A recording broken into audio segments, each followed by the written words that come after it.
굉장히 헤비합니다. 그래서 들으시는 과정에서 졸음이 오신 분들은 그냥 졸아도 괜찮아요. 왜냐하면 히브리 뿌리는 워낙 약 한 1700년에 묵었던 누룩을 벗겨야 하는 부담이 있기 때문에 여러분들이 조금 땀을 흘려야 돼요. 그래서 오늘은 특별히 조직 신학이 완전히 배제시키고 개발하지 못했던 이스라엘론에 대한 첫 번째 메시지를 나누게 됩니다. 지금 기독교의 조직 신학 중에서 완전히 불모지와 같은 부분이 이스라엘입니다. 그런데 여러분 가운데 오늘 공부를 하기 전에 에베소서 2장 12절을 한번 어떤 분이 크게 읽어주시기 바랍니다. 에베소서 사도 바울이 이방인 교회인 에베소 교회에 2장 12절에서 이스라엘과 이방인과의 관계를 어떻게 설명하고 있는지를 먼저 한번 읽고 시작을 하겠습니다. 크게 읽어주시기 바랍니다. 그때 너희는 그리스도 밖에 있었고 이스라엘 나라 밖에 사람이라 약속의 언약들에 대하여는 외인이요 세상에서 소망이 없고 하나님도 없는 자이다. 아멘. 만약 예수 그리스도가 나의 구세주가 아닌 사람을 여기서는 예수 밖에 있는 사람이라고 말합니다. 근데 사도 바울은 그래서 너희가 예수 밖에 있으면은 똑같이 이스라엘 밖에 있다. 굉장한 사건이죠. 우리가 예수님 안에 들어오면은 이스라엘 나라의 사람입니다. 계속해서 말하면은 이스라엘 나라 밖에 있으면은 소망도 없고 언약도 없고 하나님도 없습니다. 폭탄선언이죠. 그래서 제가 아까 키도시할 적에 왜 야곱이 이방인 자녀, 다시 말하면 이방인 피가 있는 사람을 그 손자들을 아들로 똑같이 12아들 중에 하나로, 그리고 그 중에 에브라임을 갑절로 복을 줬는가. 그래서 역사적으로 보면은 북이스라엘의 10지파는 The House of Israel, 이스라엘 집입니다. 유다의 남왕국, 유대인들은 House of Judah. 그래서 하나님의 언약 속에서는요, 이 두 집밖에 언약을 맺은 적이 없습니다. House of Israel, House of Judah. House of Israel은 북왕국 10지파를 말합니다. House of Judah는 지금 이스라엘에 살고 있는 유대인들. 그래서 유다와 베냐민은 유다 왕국이요, 나머지 10지파는 북왕국입니다. 그리고 그 두 집 이외에는 언약을 안 주셨어요. 누가 에레미야서 31장 31절 펴주시기 바랍니다. 하나님께서 새 언약을 이스라엘의 집과 유다의 집 외에는 주신 적이 없습니다. 이게 히브리 뿌리 유산에 우리가 잃어버린 이 복을 우리가 다시 찾는 겁니다. 에레미야서 31장 31절. 나 여호와가 말하노라. 보라, 날이 이르니 내가 이스라엘 집과 유다 집에 새 언약을 세우리라. 아멘. 그 외에 다른 집이 있습니까? 오직 새 언약은 이스라엘 집과 유다의 집. 이스라엘은 이방인 교회, 유다의 집은 유대인.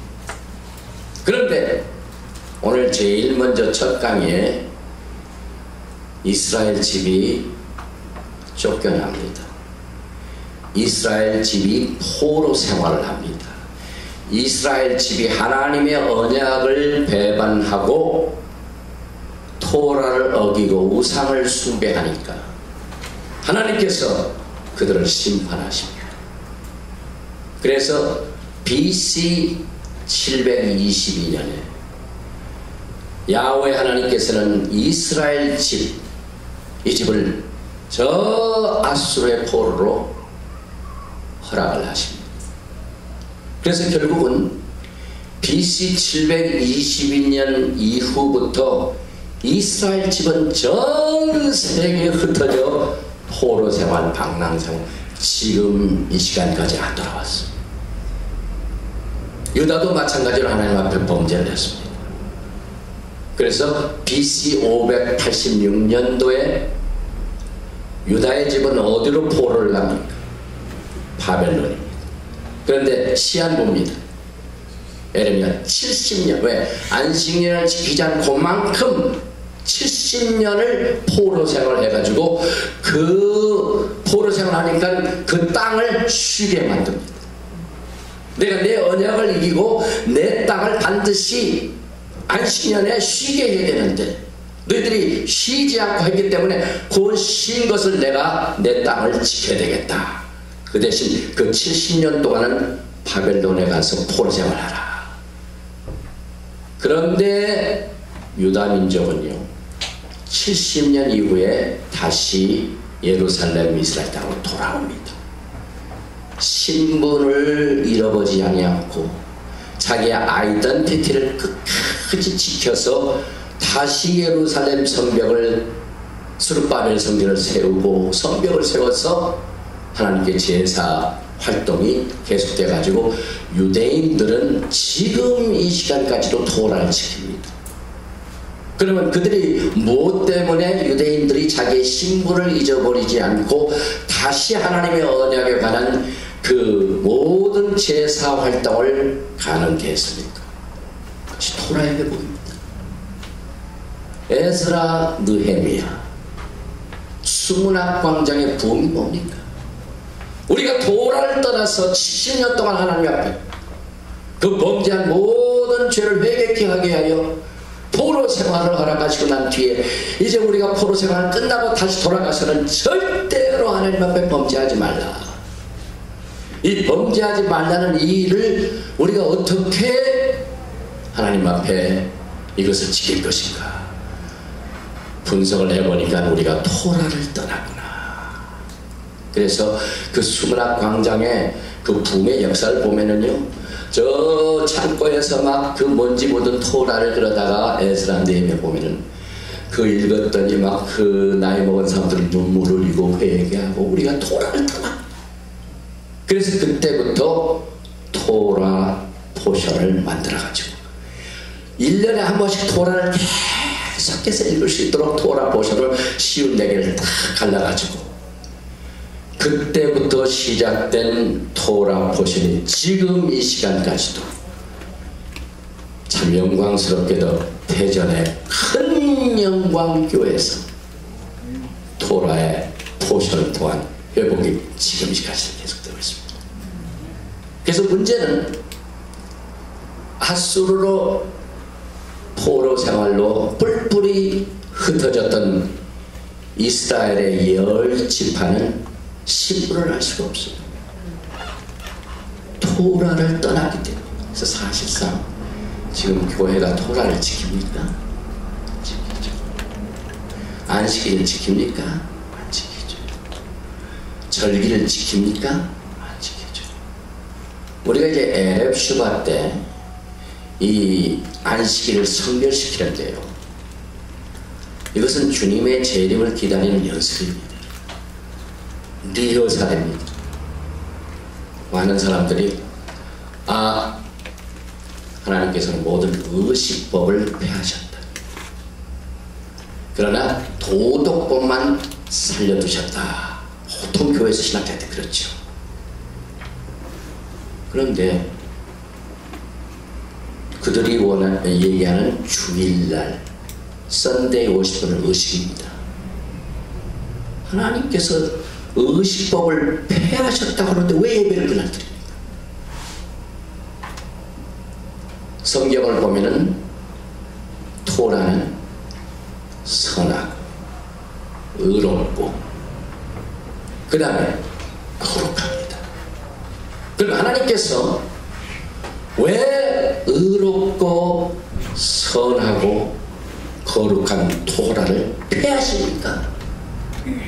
지금 교회에서는 토라가 폐했다고 해요. 십자가의 사건을 통하여 모든 토라가 폐했다고요? 만약 하나님께서 이 토라는 의롭고 선하고 거룩하다 하시고 난 뒤에 그 토라를 폐하면은요, 하나님은 자기의 의로운 선한 거룩한 법을 없애므로 하면 하나님이 될 수가 없습니다. 교회는 너무나도 하나님의 캐릭터, 하나님의 성품을 잊어버렸습니다. 과거에 이스라엘 백성들이 시내산에서 토를 받고 난 뒤에 하나님이 자신을 나는 이러이러한 하나님이다 라고 소개하는 내용이 나옵니다. 그래서 유대인들이 그것을 13 attribute of God, 하나님의 13 품성이 나옵니다. 하나님 자신이 나는 이런 사람이다.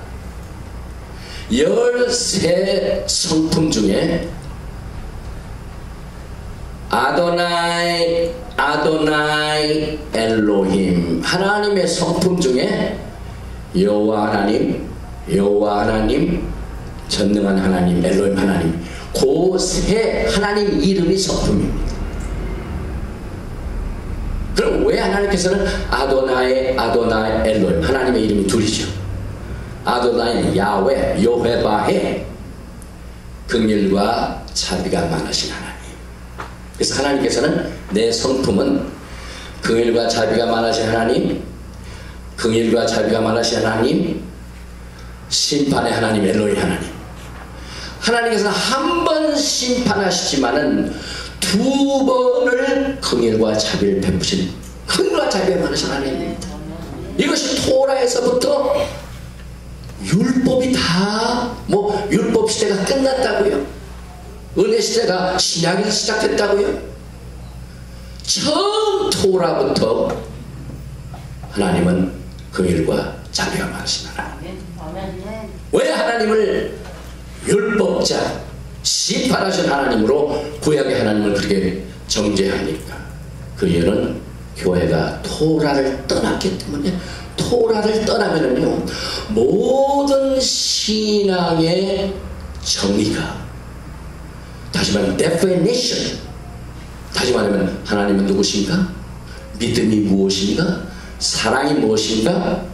하는 이 하나님과 우리 사이의 언약의 관계에 대한 모든 기준이요, 다 틀려집니다, 여러분. 제가 이 강단에서 하나님의 말씀의 어토리티를 바탕으로 선언합니다. 신앙이 토라를 떠나면요, 그것이 현상으로만 남지 나무나 집이나 풀로 다 없어집니다. 제가 이 말씀 드린 것을 제가 성경적으로 다 정리를 해드립니다. 그래서 오늘 여러분과 제가 이제는 이스라엘의 10지파가 토라를 떠나서 전 세계에 흩어져서 어디로 가는지 지금 그 심벌을 확인할 수가 없어요. 그래서 그 흩어진 10지파를 하나로 모으시는 이 태스크, 이 사명이 메시아의 사명입니다, 여러분. 왜 정통파 유대인들이 예수님을 메시아로 안 받은 줄 아세요? 그건 너무나도 성경적인데요. 소위 한국에서는요, 프로 이스라엘, 이스라엘을 가슴에 품고 이스라엘에 중보 기도하는 그런 분들이 굉장히 많이 있습니다. 그런데 이스라엘을 가슴에 풀면서 그들은 예수를 알지 못합니다. 제발 그들의 마음을 열어주시고 눈을 열게 하셔서 예수를 구세주로 받게 해주옵소서. 그 기도 절대로 응답 안 됩니다, 여러분. 그러나 내가 토라를 알고 메시아는 누구인가, 토라에서 말하는 예수와, 오늘 이번 주제가 토라에서 비친 예수의 신분인데, 토라에서는 예수가 누구인가, 메시아가 누구인가를 알면 그 기도 못합니다. 토라가 말하는 메시아, 그리스도, 메시아는 전 세계에 흩어진 이 10지파를 하나로 모아서 유대인들, 유다야 왕국, 이스라엘 북지파를 하나로 모아서 한 임금 밑에서 한 나라를 세우는 그 사람이 메시아입니다.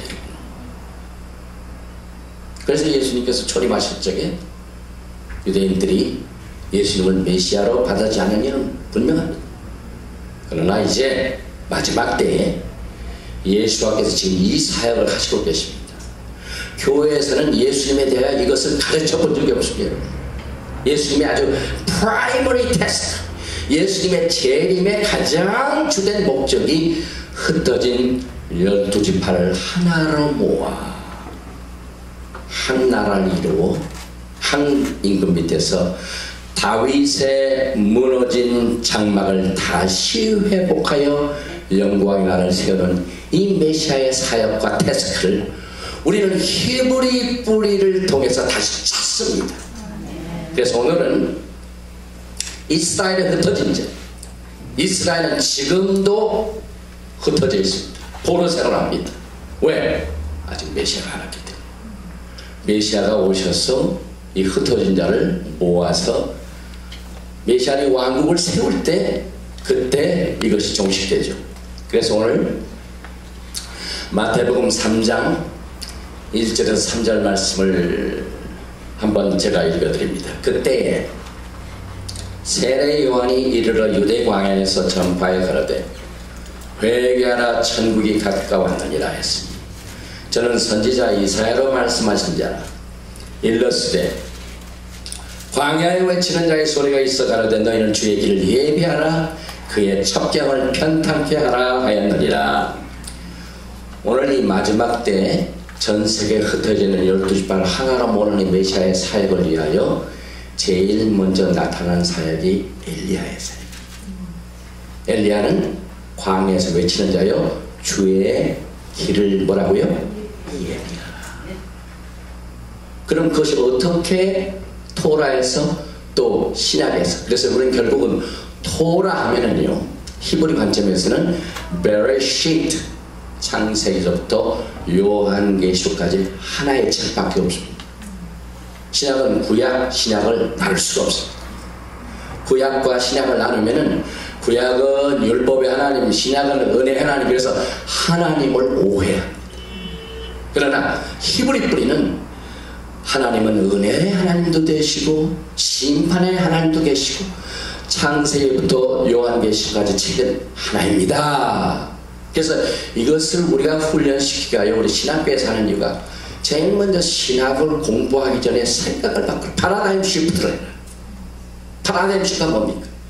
여러분들이 오늘 지금 이스라엘로 굉장히 헤비할 겁니다. 과거에 1700년 동안 기독교가 이걸 타치 말았어. 이스라엘 끝났다. 교회가 가서 대체했다. 제일 먼저 생각을 어떻게 바꾸냐면요, 히브리 사상은요 철저하게 구체적이에요. 여러분들이 예수와를 말할 적에 너무 추상적으로 말하지 말고 추상적으로 신앙생활 하지 말아야 됩니다. 우리가 그동안 1700년 동안 조상의 거짓을 믿어와서, 이건 토라에서 나온 얘기입니다. 그들이 조상으로부터 거짓을 기부를 받다. 지금 교회가 그랬습니다. 우리 믿음의 선조들이 토라를 따랐을 때는 괜찮았습니다. 토라를 버리고 기독교가 국교화되면서부터 로만 카타라시즘이 만들어놓은 그 거짓을 그대로 지금 이 시간에도 교회가 유산으로 받고 있습니다. 그런데 이것을 우리가 제대로 잡기 위해서는 우리의 생각이 예수님에 대해 말할 때 절대적으로 구체적으로 해야 돼요. 토라는 메시아가 누군가 구체적이에요. 그 다음에 두 번째로 시간적인 면에서요, 절대로 하나님의 시대는 A라는 곳에서 시작돼가지고 H에서 끝난다. 리니어. 너무 역사를 직선적으로 헬라 사람들과 같이 가지면은 이 히브리 뿌리를 이해 못합니다. 그러나 히브리 뿌리는 정말 우리가 이 영원한 토라를 훈련받고 마음에 토라가 마음에 새기는 그 자체가 세어야 합니다. 그 다음에 성령이 오신 이유는, 다락방에서 사도행전 2장에 성령이 오신 이유는 토라를 신비에 기록되었으니 우상숭배죠. 그래서 이제는 그 뭡니까, 이 돌판에 토라가 새겼을 때는 우상숭배라죠. 그러나 신비 마음판에 부드러운 마음을 집어넣죠. 모든 돌같은 마음, 완악한 마음은 벗어버리고 새로운 마음, 부드러운 마음을 주어서 성령께서 토라의 말씀을 내 마음판에 새겨서 예수안을 딴, 이게 세안입니다. 그러므로 이 직선적으로 생각을 하지 말고 이것을 훈련시켜요. 반복입니다. 지금 토라 포션 1년에 한 번 하고 그 다음에 2년째 하고 3년째 하면 굉장히 재밌어요. 시크릿합니다. 안식일을 일주일에 몇 번 연습합니다. 일주일에 한 번이죠. 1년이면 몇 번입니까? 안식일을 몇 번 훈련합니까? 쉬운데 시크릿. 그 다음에 하루가 저녁부터 시작되고 아침이 되고 새하루가 되죠. 태양이 동에서 뜨고 서로 치죠. 이게 재림신앙을 준비하는 거예요. 어제가 로시코데시입니다. 니산 종교력 1년 1월달이 끝나고 이야 2월달입니다. 오늘은 이야 이틀. 그래서 어제를 로시코데시라고 하는데, 이 월삭은 안식일은 일주일에 한 번씩 훈련시키고 돌고 시크릿하다. 그 다음에 로시코데시는 한 달에 한 번씩. 그래서 로시코데시가 달이 조그맣게 초상떡으로 시작됐다가 점점 커져가지고 보름달이면 어떻게 됩니까? 달이 둥그렇죠. 그러니까 야, 달이 굉장히 크구나. 이제는 내가 다 모든 걸 완성했구나. 내 영광을 봐라. 이렇게 자만하고 있을 때 하루가 지나 이틀이 지나 3일이 지나니까 달이 어떻게 됩니까? 짜부러들거려. 이게 인간의 역사입니다. 너희들이 달이 크다고 성공했다고 자만하지 말고, 그 다음에 달이 초상달이 됐는데 또 인내하고 또 인내하고 또 인내했더니 그 초상달이 어떻게 됩니까? 점점 커져. 또 커져. 너희들이 바닥쳤다고 실망하지 마. 참고 임해하라. 그러면 또 커집니다. 한 달에 한 번씩 여러분의 영적 생활을 시크릿하게 훈련시킵니다. 히브리 뿌리의 신앙은요, 1년 내내 하나님께서 스케줄 주시죠. 그 다음에 dance with me, 나하고 춤추자 해가지고 딴딴딴 리듬을 주셔요. 그러면 하나님이 주신 리듬에 우리는 그저 순종만 하면 돼요. 순종만. 이렇게 시크릿하게 1년은 7절기로 우리를 인도하시고, 지난 3월달 시애틀에서요 역사가 벌어졌습니다. 이 메시아닉 역사상,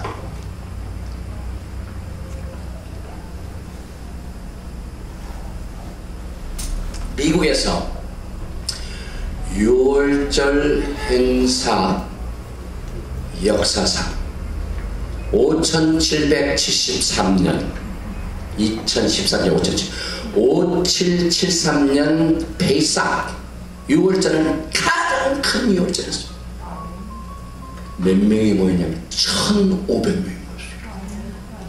기적인데 여러분, 하나님께서는 지금 예수께서 흩어진 12지파를 모으시는 이 작업을 계속해서 하시면서 막 돌아오는 사람들이.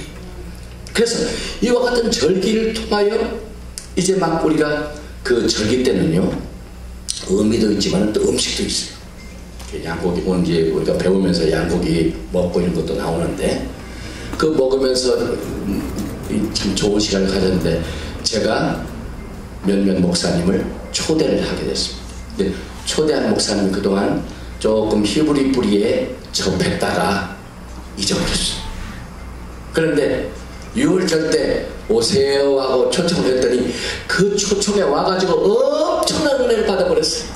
그래가지고 끝나고 난 뒤에 가니까 목사님 목사님 긍휼과 자비가 하나님은 긍휼과 자비가 많으시대.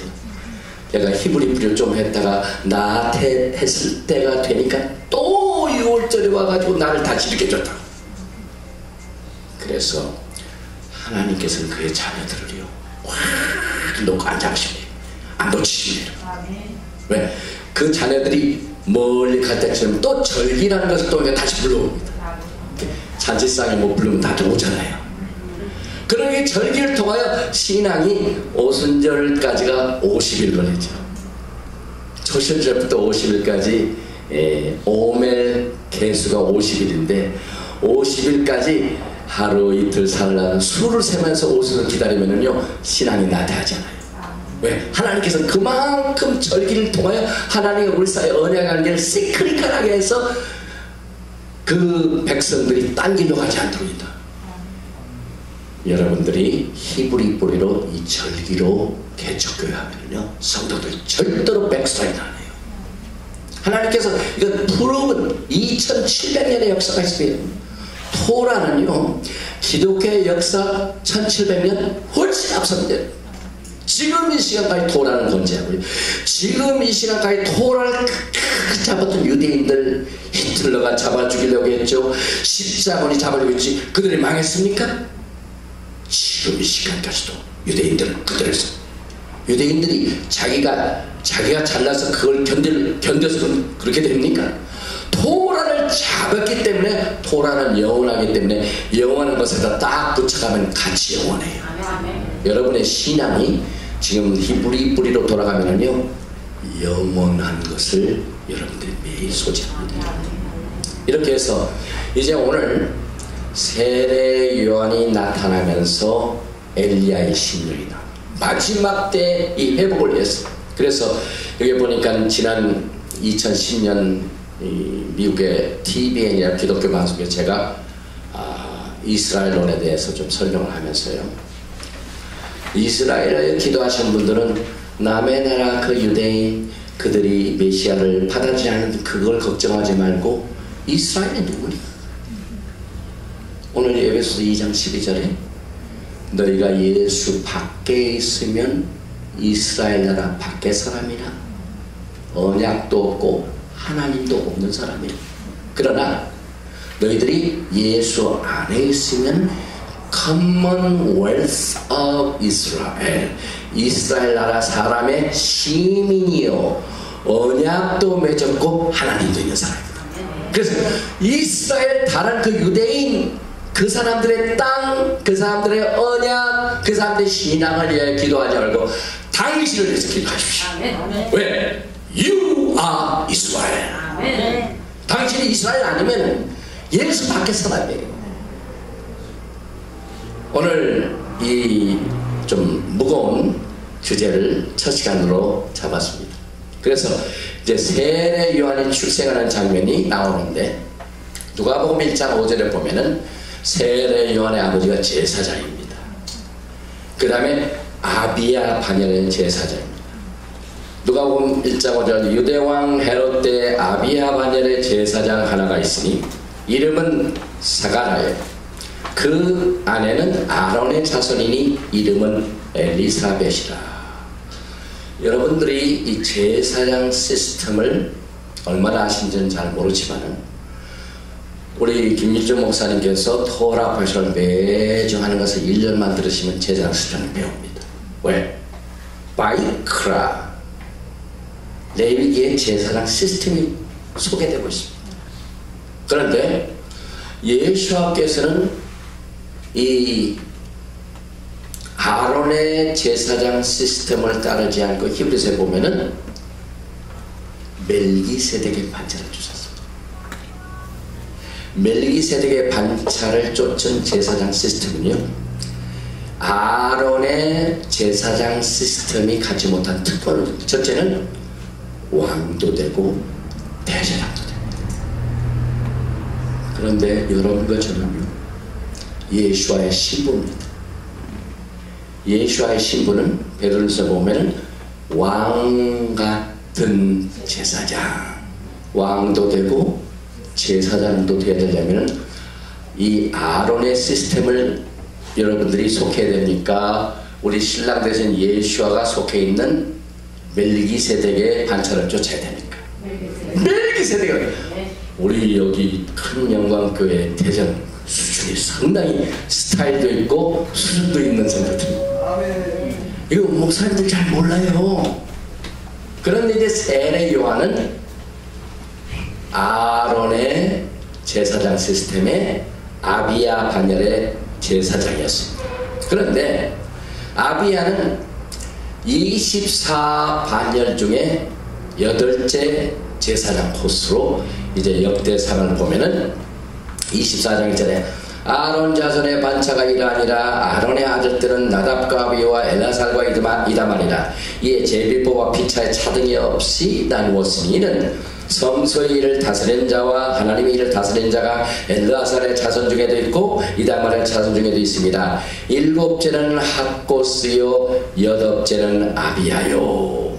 세례 요한의 아버지 사가랴가 8번째 반열의 제사장 코스에 있습니다. 그래서 탈무드를 보면은요, 제사장 시스템이 24 반열입니다. 그래서 제사장들이 1년에 반 6개월은 일주일 섬겨야 돼요. 후 6개월은 일주일 섬겨. 그래서 제사장 시스템 중에 24 반열에 속한 사람들은 1년에 딱 2번 일주일씩 6개월 기간 동안에 일주일, 나머지 6개월 기간 중에 일주일에서 총 2주를 섬기게 됩니다. 성소에 들어가서. 그래서 이제 1장 9절 누가복음을 보니까 제사장의 전례를 따라 제비를 뽑아 주의 성소에 들어가 분향하고, 사가랴가 그 업무를 지금 담당 제비를 뽑아가죠. 그런데 죄사자가 저에게 나타나 향단 5편에 선지라. 사가랴가 보고 놀라며 무서워하니 천사가 일러가라되 사가랴여 무서워 말라. 너의 간구함이 들린지라. 내 아내 엘리사벳이 내게 아들을 낳아주니 그 이름을 욕하나니라 하라. 요한을 욕하나니라 합니다. 그래서 이 사가랴의 성소에서 진묵 가운데 나타난 이상 때문에 이제 엘리자벳 그 아내의 무자함이 응답을 받게 됩니다. 그래서 아들을 낳아가지고 그 이름을 요한이라 하라. 그런데 지금 이 시간까지도 제사장 그 시스템을 영향을 받은 유대인들은요, 하루에 3번 기도하는 게 있습니다.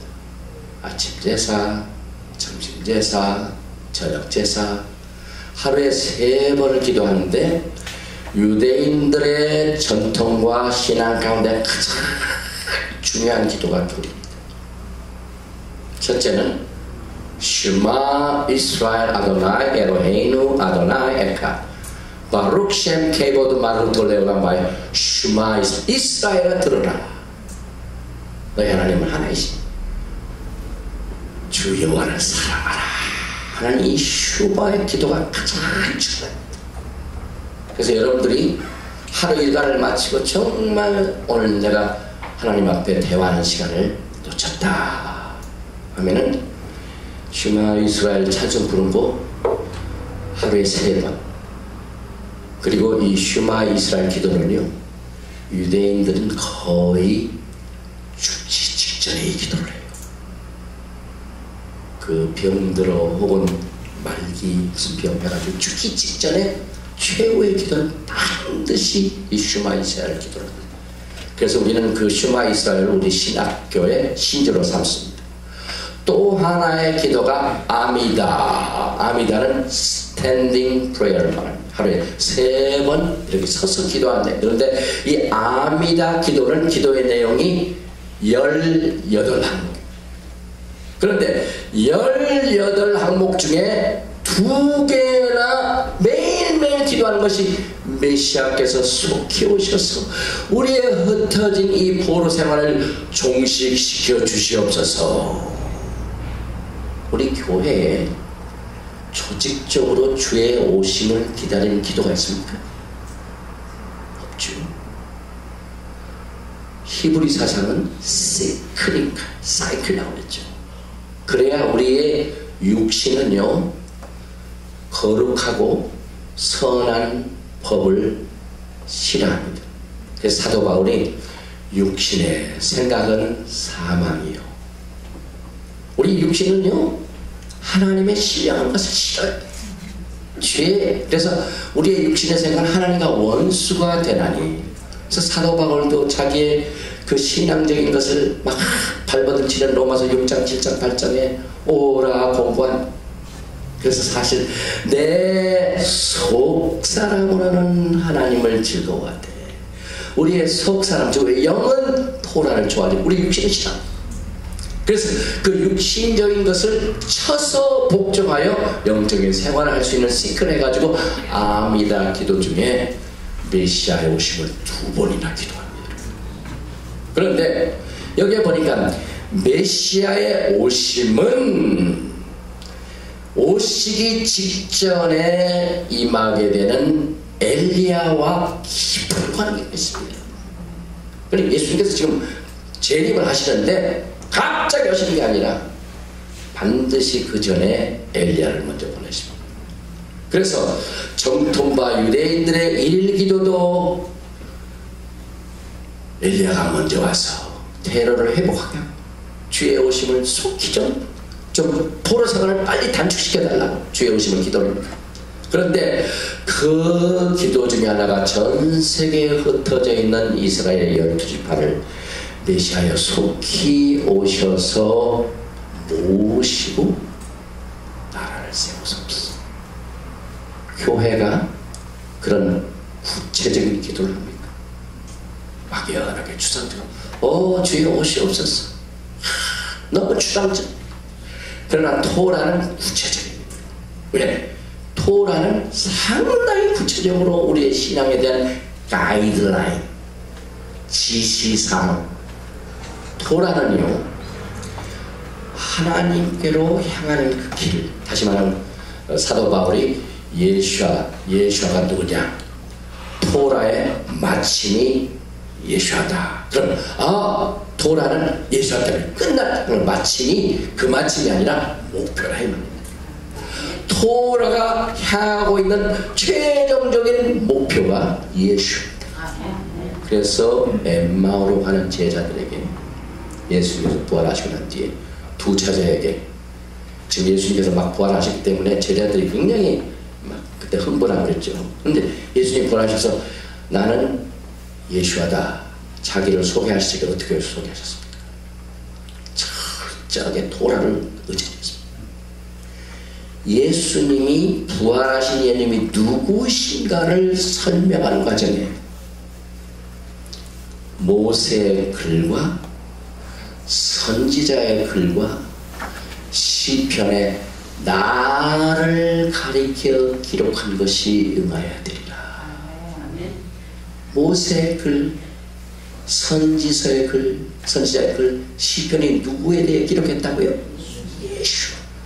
교회는 예수와에 대하여 기록한 토라, 선지서, 그 다음에 시편, 다시 말해 토라 전체를 이제는 예수께서 십자가에서 피 흘리심으로 그것으로 다 이뤘기 때문에 이제 토라는 끝났다. 그러면은 예수님이 끝났다는 얘기. 히브리 관점에서 이스라엘, 토라, 예수와는 하나입니다. 왜? 이스라엘에 나타난 모든 일이 예수에게 나타납니다. 이것이 토라에 기록되어 있습니다. 그래서 지금 우리는요 에카드의 사상 하나, 예수님께 무슨 일이 있는 것, 이스라엘 나라에 무슨 일이 있는 것, 토라에 기록된 모든 일어났던 일, 이게 전부 하나입니다. 그래서 우리는요 종말론을 공부할 적에 제가 지금 토라를 가지고 종말론을 가르칩니다. 왜냐하면 우리가 요한계시록으로 돌아가서 예수와의 오심을 준비하는 일을 찾지 말고 처음에 있는 토라에서 예수와의 오심을 기다려야 된다. 왜냐하면 이사야서 보면은 종말을 언제부터 고했다고요? 처음부터 고하네요. 이제 다시 오실 예수님에 대한 준비하는 토라에 비친 예수와의 신부들은요, 철저하게 토라로 돌아가야 돼요. 왜? 토라 처음에 예수와의 오심이 기록되어 있기 때문에, 구하시기 때문에. 그래서 아브라함, 이삭, 야곱, 우리 믿음의 조상들에게 있었던 모든 토라에 나와 있는 사건은요, 여러분과 저의 앞길입니다. 그러니까 과거가 과거에서 끝나는 사건이 아니라 시클리컬합니다. 과거에 이스라엘 백성들이 포로 생활했던 것, 지금 마지막 때도 포로 생활. 과거에 아브라함에 있었던 일, 앞으로 일어납니다.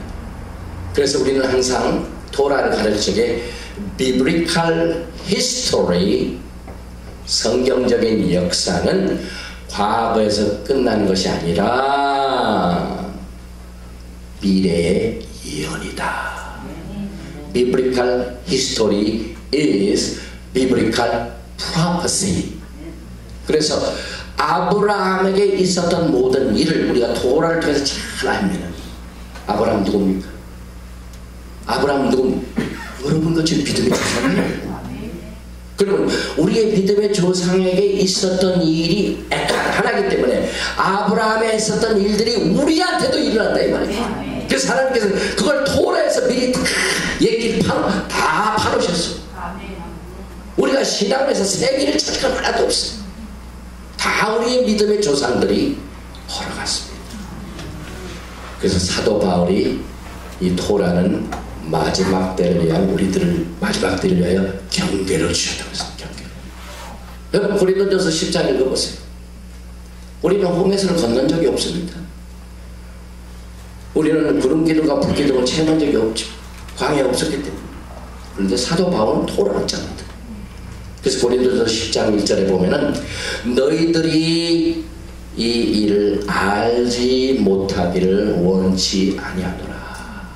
이건 꼭 기억해야 되는 거예요. 그래서 우리 조상들이 다 구름 안에 있었고, 이 조상들이 구름 안에 있으면 너도 구름 안에 있는 거 똑같잖아. 너희를 또 홍해수를 갈라서 세례를 받았으면 너희들도 그대로 조상들이 했던 것 같이 물세례를 받은 것처럼 그렇게 생각하라. 그 다음에 광야의 반석은 곧 누구라고요? 그리스도라. 아니 예수님께서는 신약에 와셨는데 이스라엘 백성들이 광야에 있을 적에 그 반석이 누구라고요? 예수와.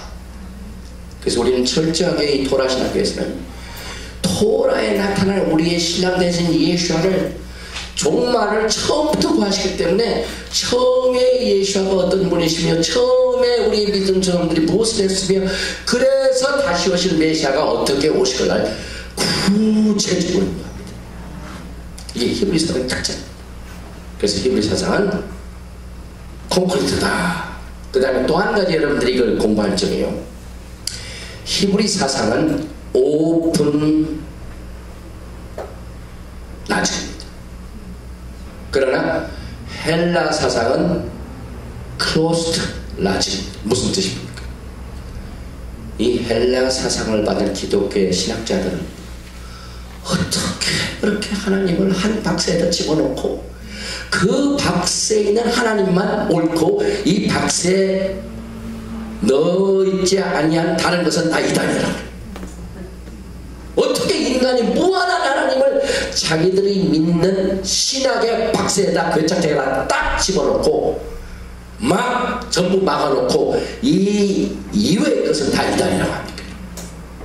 그러나 히브리 사상은요, 그 헬라 사상의 신학자들이 하나님을 막 박스에다 집어넣고 문도 막 못을 쳐가지고 이렇게 닫아놓은 것을 그 지렛대로 팍 믿습니다. 그래서 하나님은 너희들의 박스에 갇힌 분이 아닙니다. 무한하신 하나님.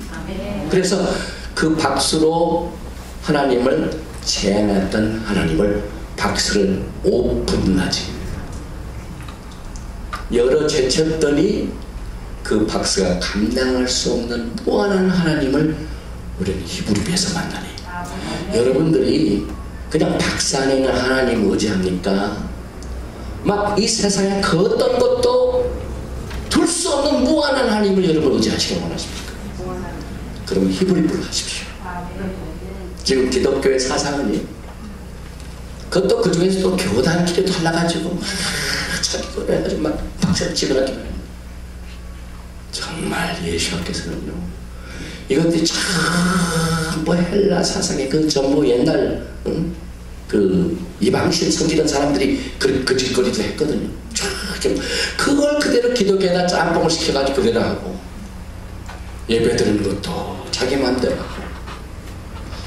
그래서 하나님께서는 언제나 이렇게 자기 백성들을 허다하게 놓치지 않으시고 여러 가지로 이렇게 가버넌트, 이 언약의 관계를 이끌으십니다. 그래서 지금 이 시간에도 여러분 히브리 관점에서 보면은 예수와 하마시아가 전 세계에 흩어지는 이스라엘의 포로들을 모시는 일을 좀 하고 계십니다. 그것이 히브리. 또 여기 보니까 포로들이 돌아가지고 오는데 그것을 알리는 인물이 토라는 엘리야다. 그래서 여기 보니까 레바이 슈니에서 정통파 유대인이 쓴 책에서 메시아께서 오시기 전에 엘리야가 먼저 온다. 그런데 신약 브릭 하다샤에 이것이 잘 설명이 되고 있습니다. 마태복음 17장 10절 이하에 제자들이 묻자 그러되 그러면 어찌하여 서기관들이 엘리야가 먼저 와야 하리라 하나이까. 예수께서 대답하여 가라사대 엘리야가 과연 먼저 와서 모든 일을 회복하리라. 내가 너에게 말하노니 엘리야가 이미 왔을 때 사람들이 알지 못하고 임의로 대우하였도다. 인자도 이와 같이 그들에게 고난을 받으리라 하시니 그제야 제자들이 예수의 말씀하시기 세례 요한인 줄을 깨달으리라. 사가랴가 기도를 응답받고 난 뒤에 엘리사벳이 수태하여 아들 낳아가지고 요한이 딱 임한 것은 누구의 오심을 선포한 예수. 그래서 예수께서 몇 달 후에 오십니까? 세례 요한이 엘리야예요. 엘리야의 능력으로 메시아를 종말에 똑같이 그렇게 됩니다. 그래서 지금 엘리야가 우리 신실한 김길중 목사님 엘리야의 사역을 맡기셨어요. 히브리 뿌리로 돌아갑시다. 엘리야의 사역은 주의 오심의 대로를 예배하는 겁니다. 그래서 이걸 보니까 누가복음 1장 13절 천사가 일어나되 사가랴야 무서워 말라. 너의 간구함이 들린지라. 내 아내 엘리사벳이 내게 아들 낳아주리니 그 이름을 요하나니라 하라. 저가 또 엘리야의 신령과 능력으로 주 앞에 앞서가서. 그러니까 기독교는요 예수를 막연하게 기다려요. 토라는 구체적입니다. 엘리야가 그 길을 예배하고 난 뒤에는 예수가 오신다. 어떤 게 마음이 편합니까? 토라에 비친 예수의 신분은 토라에 예수의 오심의 전조가 무엇인가를 분명히 구체적으로 가르쳐요. 교회는 막연하게 추상적으로 그래서 좀 땅땅땅 그 시사 일어나는 시사는 이럴 때 있을 때고 저럴 때 있고. 그러나 토라에 비친 하나님의 징조는 정확한 거예요. 그런데 엘리야가 가서 뭐합니까? 앞서가서 아비의 마음을 자식에게 거스리는 자를 의인의 슬기에 돌아오게 하고 주를 위하여 세운 백성을 예비하리라. 하나님의 마음을 돌이켜서 자식에게로, 자식의 마음을 돌이켜서 아비에게로. 이것은 오직 토라만이 할 수 있습니다. 그래서 성경을 보면은요 말라기에서 똑같은 말을 합니다. 제가 왜 토라만이 이것을 가능하는 걸 증명을 해드립니다. 말라기에서 4장 4절 이하에 너희는 내가 호렙에서 온 이스라엘의 내 종 모세에게 명한 법 곧 율례와 법도 토라를 기억하라. Remember the Torah. 마지막 도서면 돼요. 토라를 기억하라. 토라를 기억하라. 그런데 시한부입니다. 이 토라를 기억하는 기간이 언제 사라질지 몰라요. 시한부는요 보라 여호와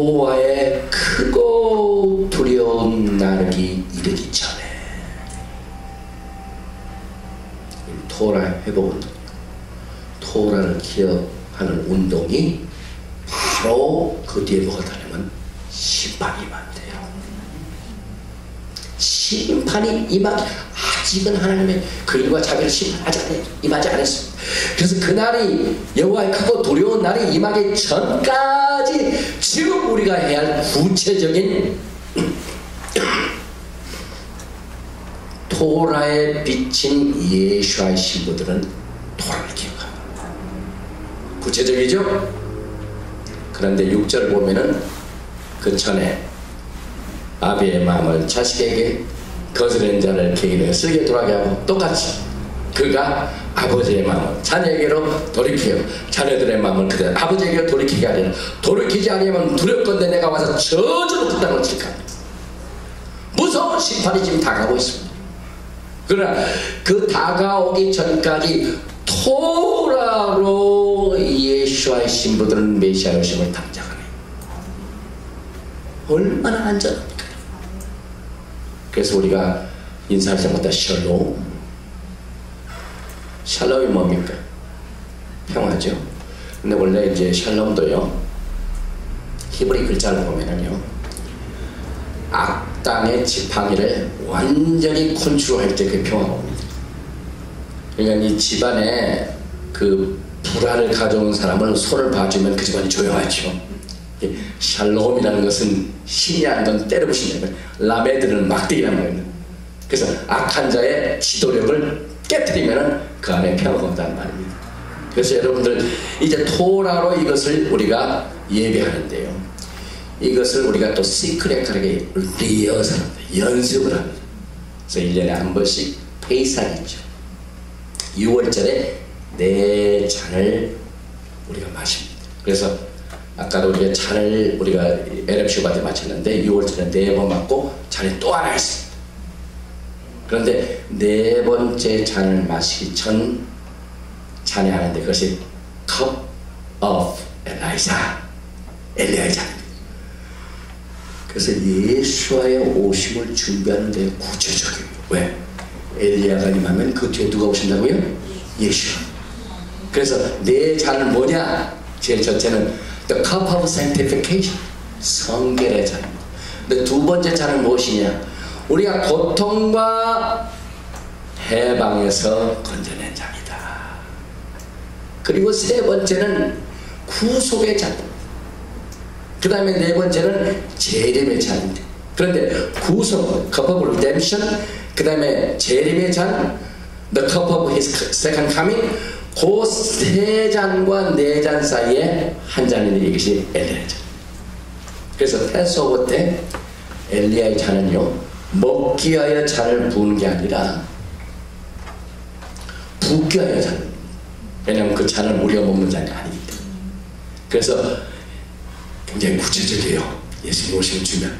그래서 엘리야의 잔에다는 이렇게 잔을 붓고 난 뒤에 아무도 손대지 못하고 엘리야가 속히 와서 이 잔을 마시면 메시아 오시잖아요.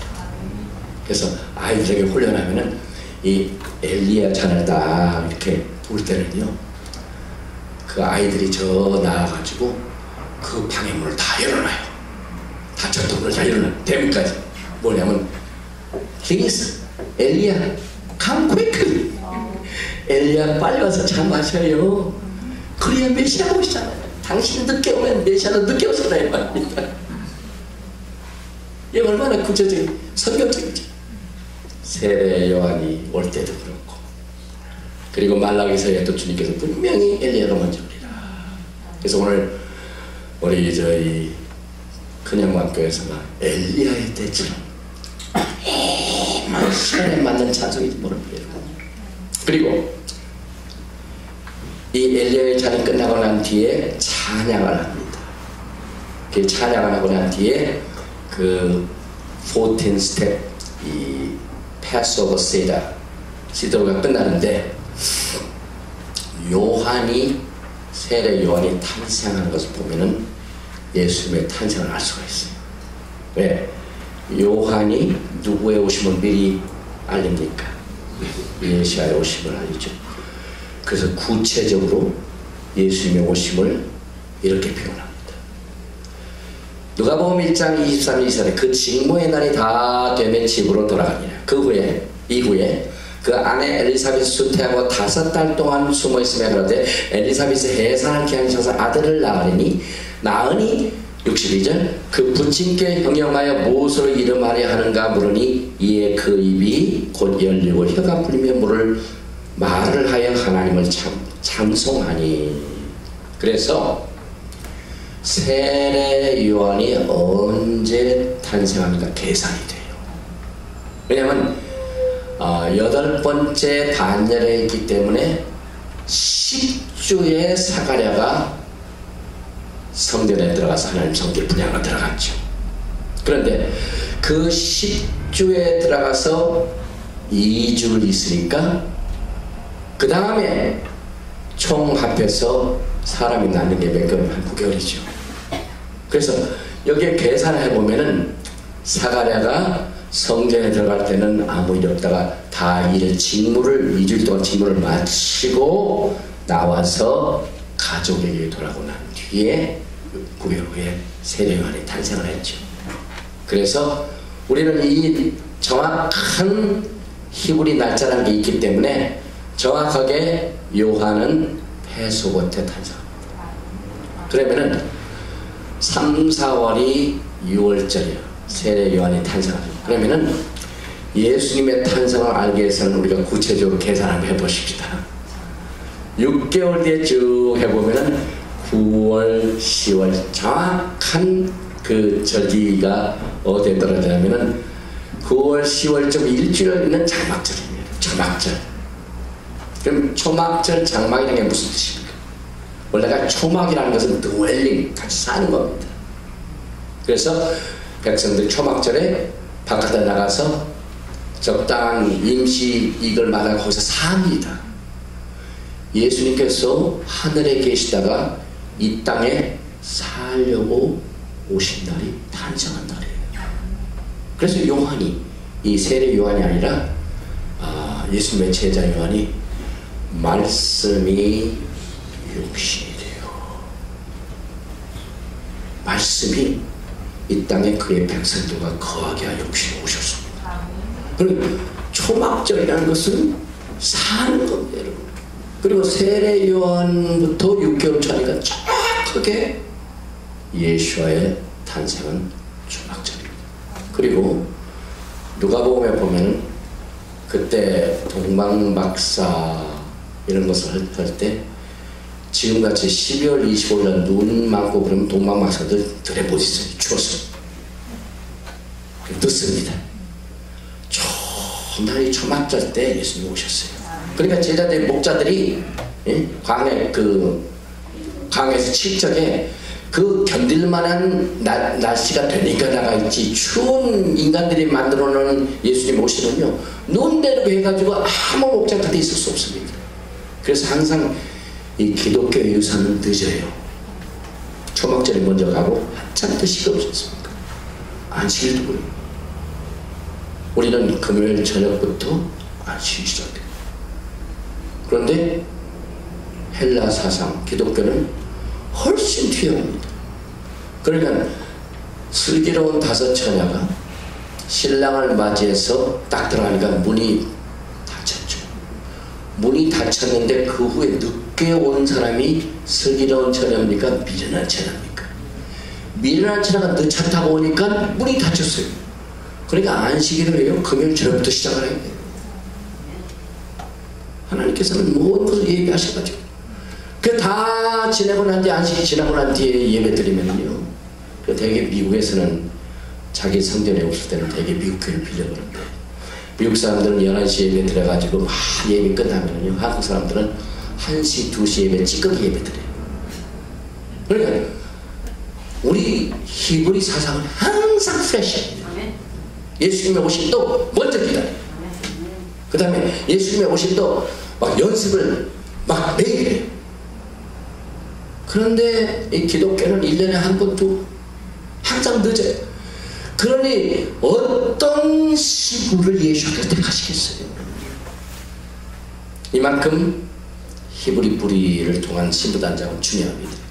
그래서 전통적으로 6월절 행사는 니산 14일에 이루어졌기 때문에 니산달, 이달 지금 어제 니산달이 딱 끝나고 2월절로 들어갔습니다. 구속의 달입니다. 이 구속의 달은요, 원래가 우리 기독교 신앙에서 예수 믿고 구원받고 건강있고 물질 축복받아서 헌금 잘 내고 하는 것이 그런데 히브리 사상은 6월절이 첫 스텝입니다. 6월절 이후에 절기가 몇이나 남았습니까? 6의 절기가 남았어요. 그러니 지금 기독교는 6월절 행사만 끝나고 구원받고 난 뒤에 거기서 뱅뱅뱅뱅 돌다가 예수님을 준비한다고요? 그건 뭘 의미하냐면은 신앙의 과정 중에서 6월절 사건 구속의 달은요 어린아이입니다. 이제 막 물에서 건져냈어요. 세상의 억압에서 건져냈어요. 바로의 세상의 시스템에서 억누림 당하는 자를, 그건 뭐 토라도 주지도 않고 무조건 하나님의 은혜로 그들 구원시켜놨어요. 그때 토라 안 줬지 않습니까? 토라는 구원을 위한 것이 아니라 6월절 구원을 받고 난 뒤에 토라를 받았으니까 구원받은 어린아이가 이제는 장성하게 고기도 먹을 수 있도록 자라라 하는 것이 토라의 목적입니다. 그런데 기독교는 장성한 분량에까지, 그리스도의 그 분량에까지 가게 하는 이 역할을 해준 토라를 필요 없다고 그랬습니다. 끝났다고 했습니다.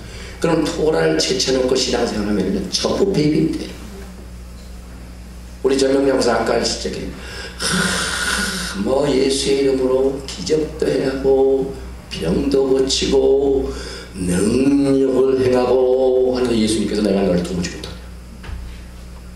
왜? 예수님을 위해서 이렇게 장성한 신앙으로 영분별 잘하고 귀신 때려쫓고 이렇게 강한 장성한 일을 했는데 왜 예수님께서 내가 너를 도무지 모르겠노라. 야당 없어. 주님께서 뭐라고 하셨어요?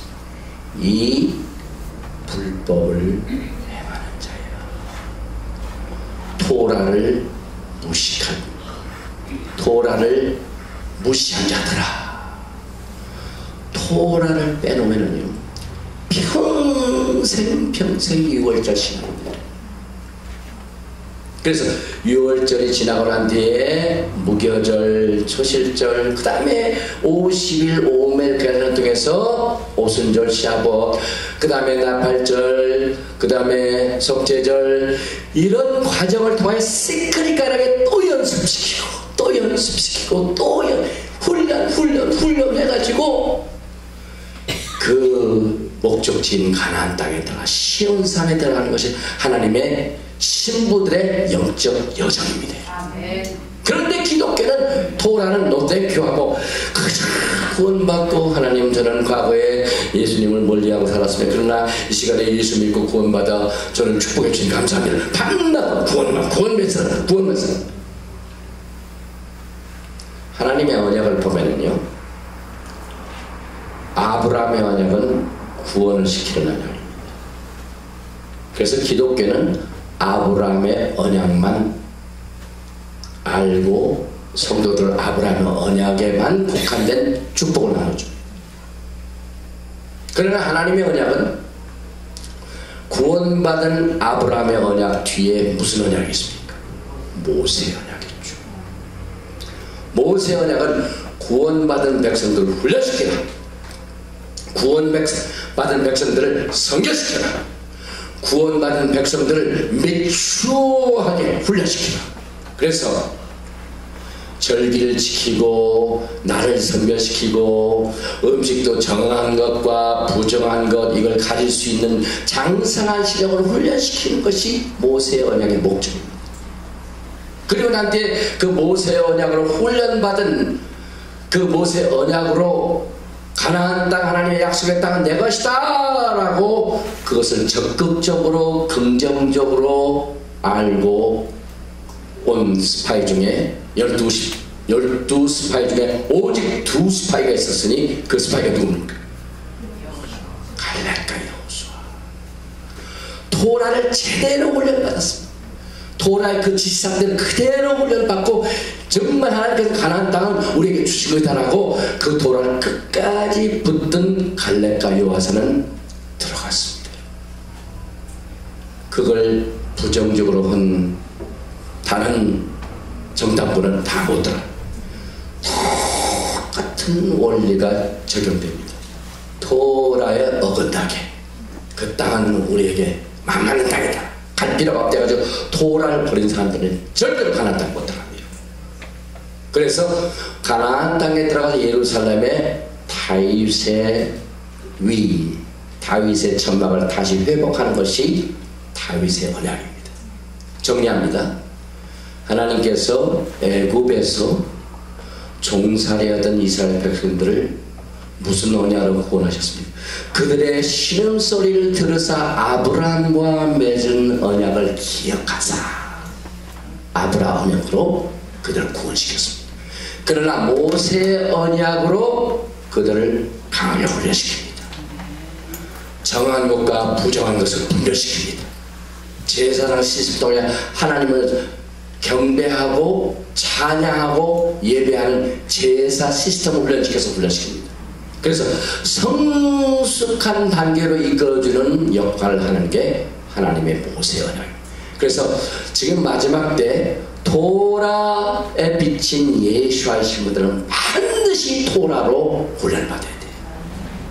그래야 왕같은 제사장으로 다윗의 언약을 통하여 언약을. 그런데 모세의 언약 토라를 이제는 필요 없다라고 탁 버리고 없애면요, 아브라함의 언약에서 어디로 스킵합니까? 어디로 바이패스합니까? 막 구원받고 베이비가 훈련도 받지도 않고 날아가서 모세 언약을 딱 지나가지고 지금 북한이 무슨 미사일 쏘아가지고 휘잉 일본을 넘어가듯이 아브라함의 언약에 반드시 모세 언약을 거쳐야 하는데, 아브라함 언약에서 로켓처럼 쭉 모세 언약을 벗어나가지고 다윗의 왕국으로 딱 도착하면 그 다윗의 왕국의 위에 앉은 왕을 딱 보니까 기저귀 차고 있는 애기야. 이해가 되십니까 여러분? 토라를 배제한 하나님과 우리 사이의 언약은 토라는 그리 구체적으로 우리에게 이해를 시킵니다. 절대로 기저귀 찬 사람은 왕이 될 수가 없어요. 왕은 로얄 스쿨입니다. 왕정학교에서 훈련받아야 돼요. 더군다나 신부들은 왕같은 제사장입니다. 그래서 토라는 왕은 누구이냐? 구체적으로 왕이 누구입니까? 왕은 반드시 토라를 기억해야 돼요. 왕은요 손으로 토라를 씁니다. 그리고 주야로 묵상합니다. 다윗의 시편 119편을 보세요. 시편 119편 전체가 알렙 8절, 벳 8절, 그래가지고 그 기간 동안 전부 토라에 대해서. 그러니 이제 막 아브라함의 언약으로 구원받은 베이비가 토라를 쓰고 그것을 떠나지 않는 이 훈련을 받은 왕같은 제사장의 훈련을 받지도 않고 바로 다윗의 언약으로 가니까 베이비가 와서 왕이 되니까 됩니까? 이해가 안 되죠. 그래서 토라에 비춰진 신부들은요 토라 속에서 훈련을 받아요. 그래서 여러분께서는요 이제 예수와 하마시아 신랑 대신 예수와께서 지금 그의 백성들을 너무너무 사랑하시기 때문에 전 세계에 흩어져 있는 이스라엘의 흩어진 백성들을 모으시는 것이 예수와의 사명인데, 그것을 이제 이 토라는 무슨 말을 쓰냐면 권고하셨다. 권고는 영어 성경 visited. 또 목사님들이 성도들을 신방했다 그 뜻입니다. 메시아께서는 그의 백성들을 직접 방문하셔서 그들의 어려운 일을 돌봐주셨다 그 뜻입니다. 그래서 이 예언이 토라의 그 창세기 50장에 요셉의 생애관도 나오는데, 요셉이 죽기 전에 이제 메시아에 대한 이것을 이렇게 소개합니다. 창세기 50장 24절 요셉이 그 형제에게 이르되 나는 죽으나 하나님이 너희를 권고하시고. 나는 이게 다 떠났지만 요셉이 떠나니까 나머지 그 형제들이 굉장히 두려워했어요. 이제 아버지가 죽고 요셉이 떠나면 어떻게 됩니까? 그런데 하나님이 너희를 권고하시고, 권고한다는 말은요 직접 너희 방문하신다고 했어요. 지금 요셉은 장자권도 그들 돌봐줬어요. 근데 장자권도 돌보던 사람이 없어지니까 굉장히 두려웠지 않습니까? 그런데 이제는 메시아께서 너희를 돌보실 것이다. 메시아를 예언합니다. 예수와 오시는 데에는. 그리고 너희를 이 땅에서 인도하여 내서 아브라함과 이삭과 야곱에게 맹세하신 땅에 이르게 하시리라. 다윗의 왕국을 예언합니다. 그런데 그 다윗의 왕국을 예언할 때 메시아는 너희를 직접 신방하고 너희를 방문하여 너희를 택해갈 것이다. 메시아를 선언합니다. 시몬 출애굽기 3장 16절에 너는 가서 이스라엘 장로들을 모으고 그들에게 이르기를 여호와 너희 조상의 하나님 곧 아브라함과 이삭과 야곱의 하나님이 내게 나타나 이르시되 내가 실로 너희를 권고하여 멀리 고말리 장천에 계신 하나님이 아니라 너희를 돌보시게 직접 오셔서 너희를 권고하여 너희가 애굽 땅에서 당한 일을 보아노라. 예수와는요 애굽에서 종사하던 이스라엘 백성들을 권고하셨습니다. 오셔가지고 그들을 강한 편팔로 건져내셨습니다. 그리고 홍해수에서 전부 그들은 건너왔습니다. 그래서 이건 미크바라라는 얘기입니다. 지금도 미크바를 하는데 결혼식 때 신랑 신부 결혼식은 반드시 미크바는 물세례, 물 완전히 들어가면 구원받은 사람 완전히 씻어야 돼요.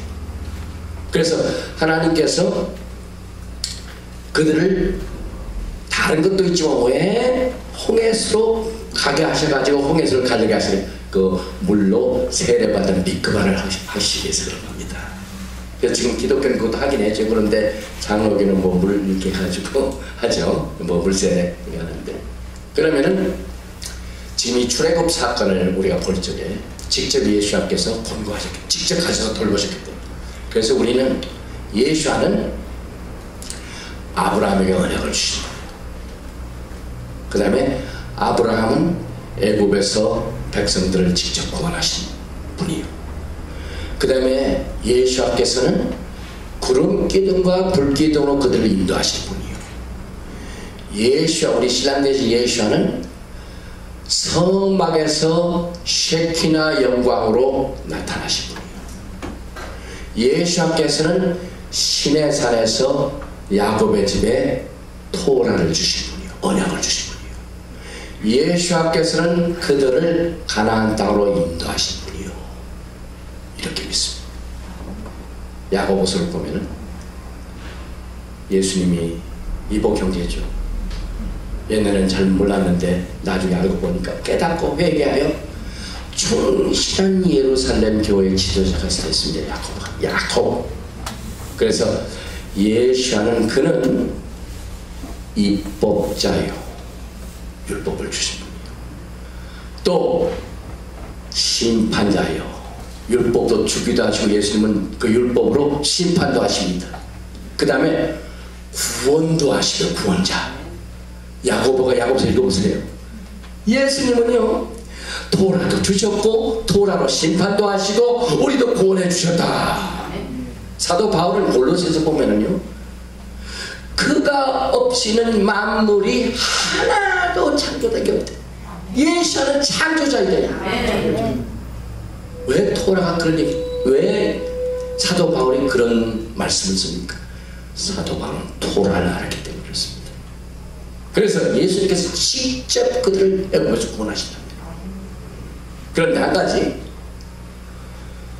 이스라엘 백성들이 한참 지나서 이제 가는데 앞에 홍해수가 있는데 도망가는데, 야 이제는 애굽에서 빠져나오기 때문에 이제는 다 일이 끝났구나. 근데 딱 보니까 홍해수가 있죠. 근데 또 한 가지 이상한 일이 있어요. 하나님께서 그 빠져나온 백성들을 뒤로 쫓게 하는 일을 허락하셨는데 그 바로가 분명히 백성들 다 가라고 허락을 했는데 바로가 또 쫓아옵니다. 그리고 바로가 병마들 이 마차를 탄 군인들을 막 모아가지고 뒤를 따라옵니다. 본전 생각이 나서. 그러니까 막 이스라엘 백성들이 이제 다 이래 상황이 끝난 줄 아는데 또 왜 하나님은 바로나 그의 군대들을 또 이렇게 막 자기들 쫓게 해가지고 스트레스 받게 하시면 이해를 못했죠. 그런데 히브리 뿌리에서는요 굉장히 중요한 뜻이 있습니다. 왜냐하면 첫째, 구원받기 위해서 토라를 행해서 한 게 아니라 믿음으로 했죠. 구원은 은혜로 말미암아 믿음으로 구원받습니다. 이것이 사도 바울이 에베소에서 준 새로운 언약이 아닙니다. 새로운 구원, 은혜론이 아닙니다. 과거에 구원받은 이스라엘 백성들이 토라를 행해가지고 구원받는 게 아니라 은혜로 믿음으로 구원받습니다. 그게 무슨 말입니까? 너희가 양을 잡아서 양의 피를 문설주와 좌우 임방에 붙이면은 그 안에 있는 내 장자가 살리라. 그래서 그걸 믿음으로 받아서 따라간 모든 사람들은 그 집의 장자를 살려주셨습니다. 그래서 은혜로 말미암아 구원을 받았습니다. 차별이 없습니다. 그런데 양을 잡는다는 것은 모험 중의 모험입니다. 당시에 애굽의 문화 가운데 그 짐승들 중에 바로와 같은 신을 똑같은 동물로 간주하는데 양이 신입니다. 누구든지 양을 잡으면요 애굽의 신을 죽일 행위입니다. 하나님께서요 그 많은 짐승들 중에 애굽의 신같이 여김을 받는 양을 잡으라고 했어요. 테스트입니다. 그래서 사람들이 야, 이 양은 이 애굽의 신인데 내가 양을 잡는다는 것은 신을 죽이는 건데 그 바로의 사람들이 우리를 가만두겠느냐, 우리 죽일 것이다 해가지고 두려워서 못한 사람, 그 집안의 모든 장자 다 죽었습니다. 그러나 하나님이 우리를 구원하시고 이 언약을 주시기 때문에 이 양이 애굽의 신이라 할지라도 하나님이 명령하신 것을 믿음으로 받아들였어요. 그래 했더니 그 집에 이 장자는 다 살았어요. 근데 우리가 이것을 어떻게 해석하냐면요, 그 양을 잡은 그 자체가 바로를 죽인 행위입니다. 왜? 바로가 신이었기 때문에. 그래서 믿음으로 구원받은 사람은 이제는 더 이상 나의 주인은 바로가 아닙니다. 나는 더 이상 나는 이 세상 신에 속해 있지 않습니다. 나는 하나님께 속해 있습니다 라는 선언인데, 여러분. 그래가지고 이제 바로가 죽임을 당하나 마찬가지죠. 그런데 백성들이 출애굽할 적에 막 급히 서서 양고기를 불에 구워 먹고 뛰어나왔기 때문에 자기의 옛날 신이었던 바로가 죽은 것은 못 떠났습니다. 그런데 한참 떠나고 간 뒤에 보니까 바로와 군대에 따라오더니 하나님은 그들을 어떻게 하십니까? 전부 물속에다 수장시킵니다. 그래서 이스라엘 백성들이 바로와 그의 군대들이 마차타고 군대들이 다 죽는 것을 눈으로 봤습니다. 그제야 이스라엘 백성들은 옛날 세상신, 과거에 나의 주인이었던 세상신은 죽었고 새로운 주인인 야훼 하나님이 내 주인이시다 선언신대. 주인이 바뀌었습니다. 주인이 바뀌었습니다. 바로가 죽은 이후부터 이스라엘 백성이 그걸 확인했습니다. 이 토라는 굉장히 구체적입니다. 지금 이 시간에도요, 기독교의 사상을 통하여 믿음으로 구원받았습니다. 토라를 무시합니다. 그런 죄를 짓죠. 토라를 어기고 믿음으로 구원받은 후에 죄를 지면 그 죄가 뭐냐면 음행입니다. 음행을 저지르면요, 그 음행이 하나님이 굉장히 싫어하시는 죄 중에 하나죠. 우상숭배, 음행 두 가지 중요합니다.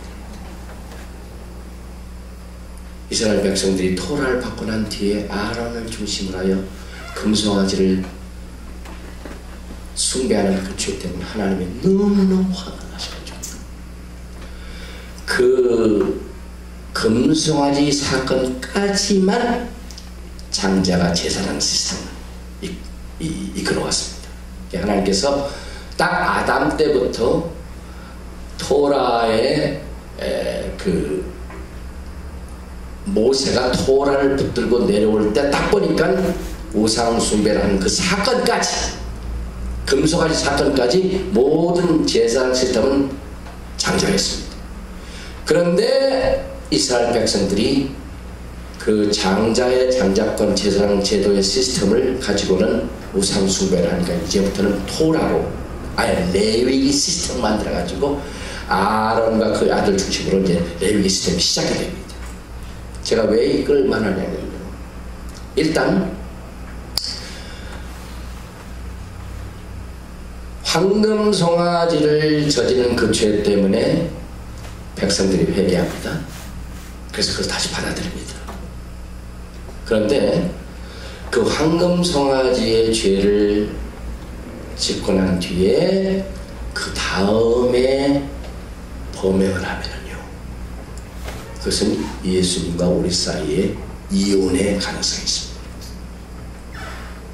그건 뭘 의미하냐면은, 일단 우리가 몰라서 할 때는 하나님이 그가 자비를 베풀어 주시지만, 일단 토라를 통해 다 가르쳤고 제상 시스템을 다 가르쳐놓고 아론의 제상 시스템으로도 훈련을 시켜가지고 죄가 이건 죄다 이걸 다 가르쳐 난 뒤에 또 범죄하면은요, 하나님과 우리 사이 관계가 이혼의 관계가 됩니다. 그래서 사실상 황금 송아지를 숭배한 그때 하나님과 이스라엘 백성들의 이혼이 이루어졌습니다. 그런데 그 이혼이 이루어진 상태에서 다시 복구를 하려면은 죄값을 치러야 돼요. 이 죄값을 치른 게 뭡니까? 완전히 램쌈, 속죄물. 그러니까 예수께서 그 신부들이 또 죄를 졌는데 과거에 바로는 더 이상 신이 아니다라고 다 주까지 다 보여줬는데 또 죄를 지면은요, 이혼이 된다. 그러면 그 이혼한 그 아내를 다시 예수님의 신부로 데려오기 위해서는요, 그 신랑이 목숨 내놔야 돼요. 신랑이 일단 죽어야 그 이혼한 여인이 이 사람한테 올 수 있습니다. 그래서 예수님께서 십자가에 돌아가서 일단 죽으시니까 그 이혼한 사람이 해방이 됐습니다. 다시 부활하셔서 다시 결혼시킵니다. 이것이 십자가의 사건인데요. 십자가의 사건은요, 토라에 보면 구체적입니다. 토라는 불신자를 위한 책이 아니라 특별히 구원받은 사람들, 6월절에 애굽을 빠져놓은 모든 사람, 거기는 유대인뿐만 아니라 보니까 모든 잡족들도 다 문설주와 문인방의 피를 바른 모든 사람 다 구원받았어요. 그러므로 이 피로 말미암아 언약을 맺은 백성들이 또 죄를 짓잖아요. 그러면 그 죄를 지은 사람을 다시 아내로 달려면 신랑이 죽어야 돼요. 이것이 십자가의 사건의 원인인데요. 그래서 이 일을 우리가 정리해 보면은, 이 흩어진 이스라엘 백성들이 지금 뿔뿔이 헤어져 가지고 이방 신 섬기는 것과 똑같이 음행하고 우상 숭배하고 돼지고기 먹고 하나님이 정한 음식 가리킬 줄 모르고 이렇게 하는 사람들을 다시 아내로 삼기 위해서는 예수님이 죽으셔야 돼요. 예수님의 죽으심으로 그 잃어버린 이스라엘의 백성들의 죄값을 죽음으로 청산하고 다시 살아옵니다. 그래서 여러분이 마지막 때 교회의 모습, 교회는 지금 우상숭배, 음행을 꽉 닫으셨습니다. 홍해수를 건너와서 그 바로 신이 완전히 죽었음에도 불구하고 세상 신이 완전히 죽었는데 또 하나님 앞에 범죄하죠. 그래서 예수님께서 잃어버린 양을 다시 찾게 하여 그 외에는 보내심을 받지 않았다. 예수님 오신 목적이 분명해요. 이 세상 모든 사람이 오신 게 아닙니다. 잃어버린 양을 다시 찾게 하러 오셨습니다. 그 외에 다른 사명을 받은 적이 없다고 말씀하셨습니다. 그래서 그 잃어버린 양들을 다시 돌보는 그 모습을 주님께서는 요한복음 10장에 나오는 나는 그 셰퍼드, 나는 선한 목자라. 선한 목자는 양떼를 위하여 목숨을 버리노라. 그렇게 말씀하시고 난 뒤에 요한복음 10장과 11장에 보면은요, 두 집이 있습니다. 두 집. 예수님께서 요한복음 10장에 뭐라 하냐면, 내가 여기에 있는 우리뿐만 아니라 양우리, 여기에 있는 우리라는 것은 당시 예수님께서 유다 지방에 계셨기 때문에 유대인들을 말합니다. 흩어진 민족 중에 유다 민족은 70년 만에 다시 도란을 해먹고 돌아왔죠. 그래서 우리는 거기 있습니다. 그런데 요한복음은 여기에 있지 아니하는 다른 우리가 있어 내가 그를 인도하여야 할 터이니 그들이 내 음성을 듣고 돌아오리라. 예수님의 양우리가 둘이에요. 통일 이스라엘 다윗의 왕조 때는 한 나라였습니다. 12지파 하나였습니다. 솔로몬이 지나고 난 뒤에 먼저 10지파가 음행하고 난 뒤에 떨어져나갔죠. 그 다음에 유다가 떨어져나갔죠. 그래서 12지파가 다 뿔뿔이해졌는데 유다는 다시 돌아왔어요. 그래서 양우리가 여기 있다는 것은 유대민족을 말합니다. 그러나 여기에 있지 않은 다른 우리는 전 세계에 흩어져 있는 10지파들을 말합니다. 교회입니다. 내가 뭐 15장에 탕자의 비유가 있죠. 아버지에게 아들이 몇이 있습니까? 둘이죠. 장자는 집에 있었는데도 뭐 아버지가 장자 안 했다고 불편한데 그 둘째 아들이 아버지의 모든 재산을 다 가지고 어떻게 합니까? 허비했다고 했죠. 허비했는데 그것을 허랑방탕 허비하고 바닥을 치니까 그때부터 회개하죠. 그래서 아버지에게 다시 돌아오는데 아버지 그걸 받아줍니까? 받아줬죠. 그래 잔치 베풀죠. 잔치 베풀어 가지고 막 오니까 제일 싫어하는 형제가 누굽니까? 그것들이죠.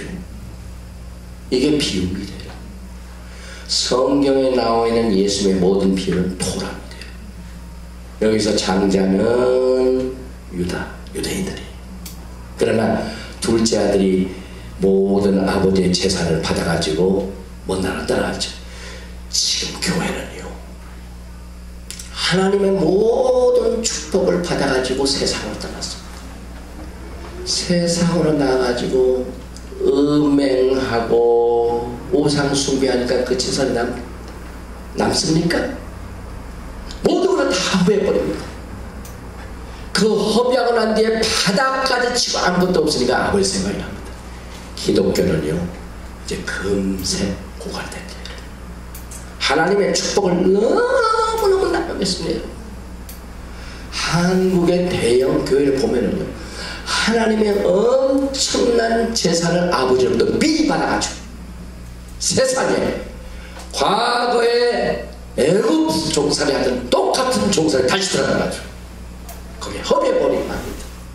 세상으로 전부 해버려 신뢰하는 것을. 그러면 이제 바닥이 나고 이렇게 되면 토라로 돌아옵니다. 그래서 이 탕자가 아버지께로 돌아올 것을 토라 회복이라고 합니다. 그리고 우리 이방인들이 토라를 회복하고 돌아오는데 제일 시기하고 질투하는 게 누구냐면 유대인들이. 그래서 사실 저도 그거 많이 경험했어요. 내가 토라를 가르치고 우리 유튜브에 뭐 토라 포시 많이 나가잖아요. 어떤 유대인 와비들이 뭐라고 써요. 너희들 노아의 법만 지켜야 되는데 어떻게 너희들 토라를 지키냐. 이방인들한테는 토라를 주신 적이 없고 토라를 오직 우리 유대인, 그 다음에 땅도 오직 유대인, 그러나 아브라함의 언약을 그랬죠. 그리스도로 말미암아 아브라함의 복이 누구에게요? 예수 믿는 여러분과 저에게요. 아브라함 언약을 맺은 모든 백성들은 유대인과 똑같이 기업을 받습니다. 그래서 사도 바울이 이것을 본질하게 해요. 설명한 내용이 로마서 10장 11장의 감람나무 적분짐 사건.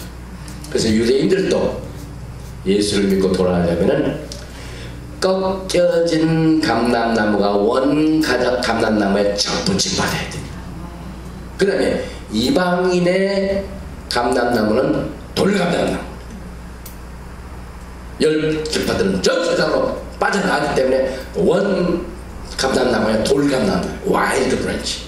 그런데 그 와일드 브랜치 돌 감람나무가 구원을 받기 위해서는 어디로 와야냐면 반드시 히브리 뿌리로 와야 돼.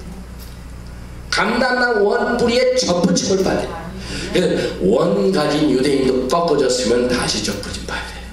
돌 감람나무인 교회도 이방인들도 구원받으려면 원 가진 히브리 뿌리로 접붙임 받아요. 그리고 에스겔서 31장 보십시오. 두 막대기 나눠서 두 막대기 그 막대기 하나는 뭐라고 써요? 유다라 쓰라. 또 다른 막대는 에브라임이라 쓰라. 그 두 나무를 하나로 통일시키고 이제는 더 이상 너희들이 두 나라로 나뉘지 않고 영원토록 한 임금 밑에서 한 나라가 됩니다. 지금 흩어진 10지파의 토로 생활이 메시아가 오셔서 다시 하나로 뭉친대요.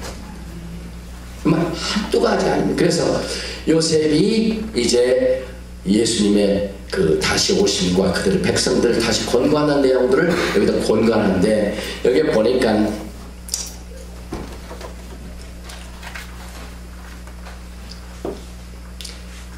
에레미야서 23장 1절에 보면은 나 여호와가 말하노라 내 목장의 양무리를 멸하며 흐른 목자에게 화 있으리라.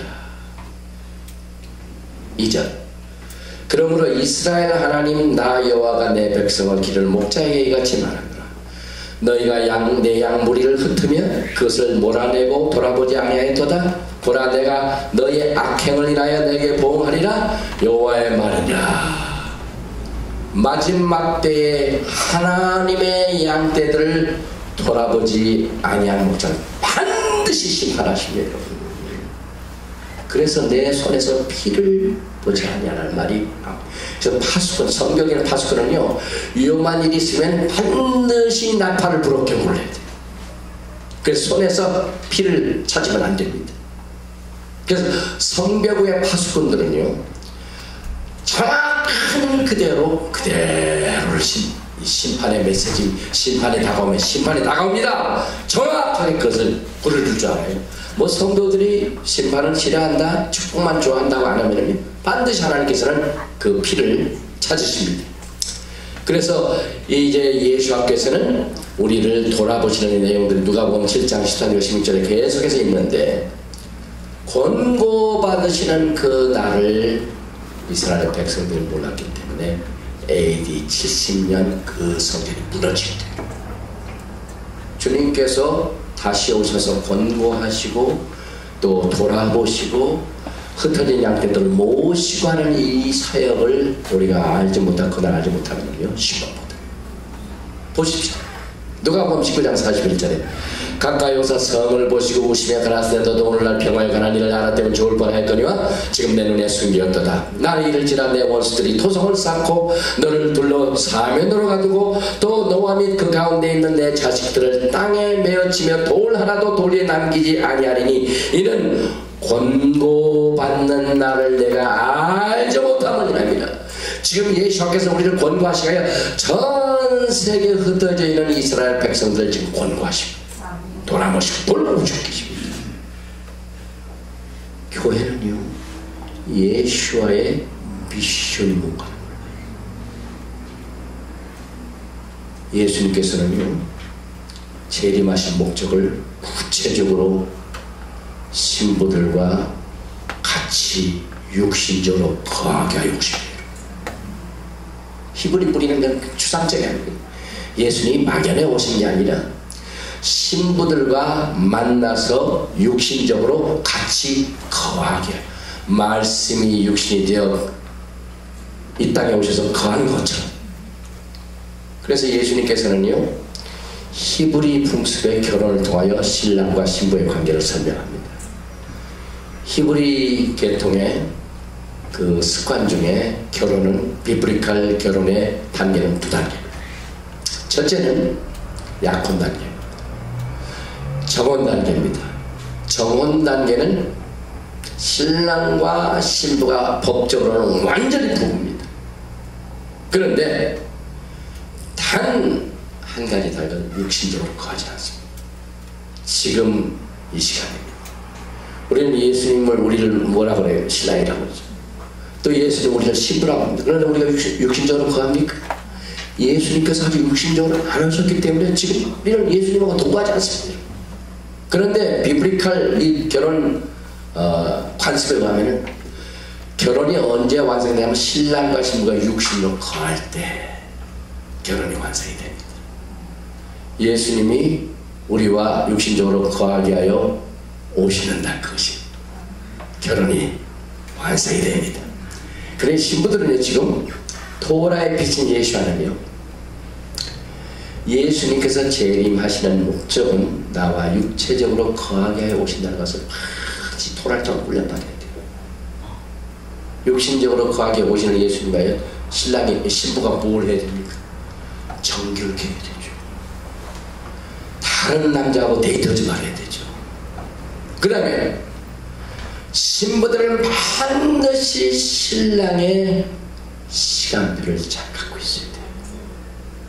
아, 우리의 신랑은 4월 니산 14일에는 6월절 토요일에 만나주시고, 15일을 7일 동안 목요일을 토요일을 만나주시고, 또 초실절, 그 다음에 50일 지나고 난 뒤에 오순절, 또 오순절에서 8월 티슈레 1 나팔절에 1일날 만나주시고, 또 15일날은 속죄절에 만나주시고, 그 다음에 초막절에 만나주시고 하는 우리의 신랑 되신 모든 스케줄북을 신부들은 알고 있습니다.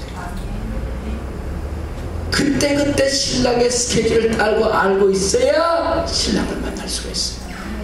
그래서 훈련받습니다. 그 훈련받는 과정에 어느 날, 어느 해, 어느 절기에 그 웨딩 리허설 연습을 하다가 신랑을 맞이합니다. 그리고 정결해야 돼요. 그럼 정결이 뭡니까? 죄를 멀리하는 일이죠.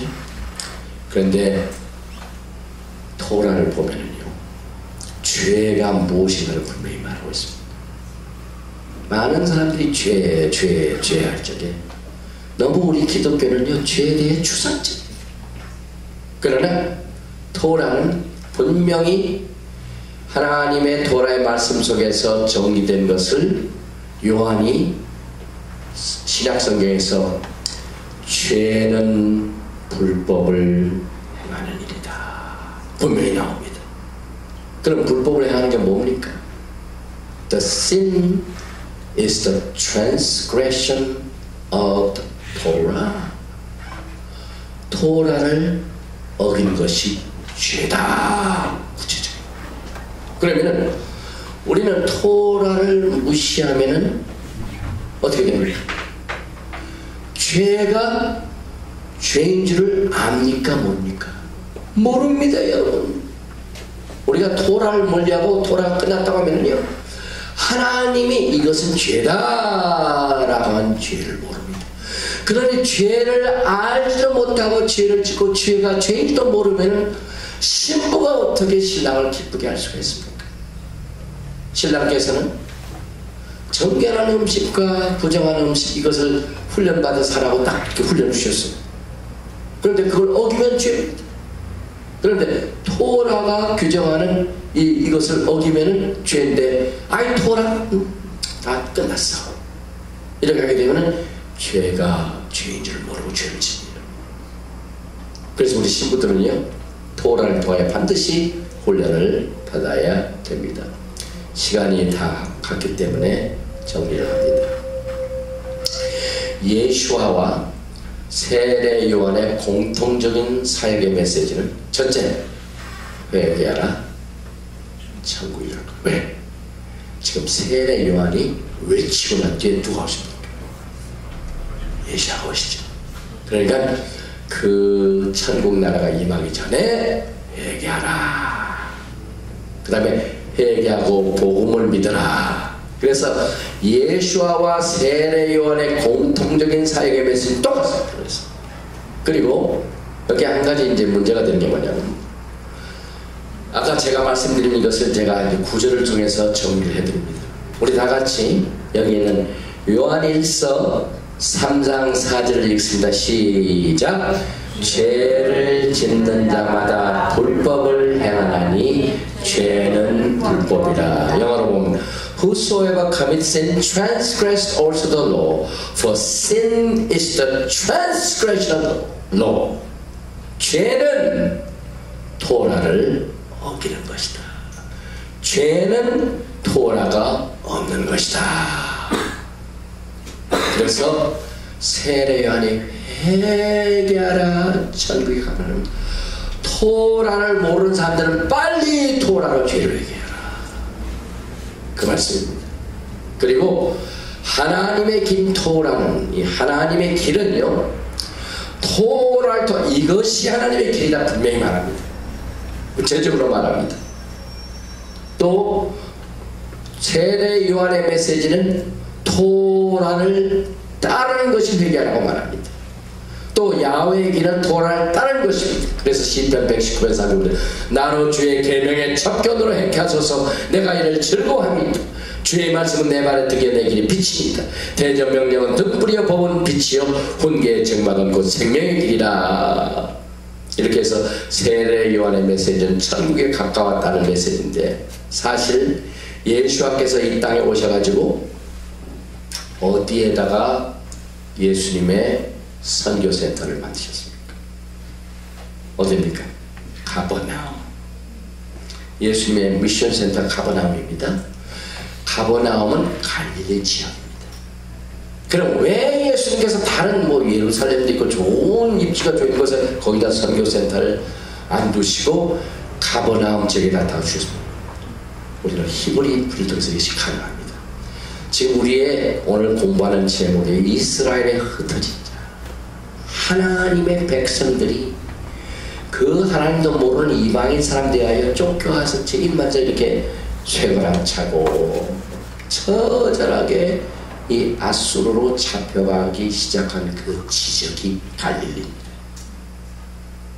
그래서 예수님의 마음에는요, 하나님의 그 어린 양 대신 선한 목자이신 예수님께서는요, 선한 목자이신 예수님, 그 자기의 양들이 이방 나라에 끌려갔던 그 갈릴리 지역에 막 마음에 한이 있습니다.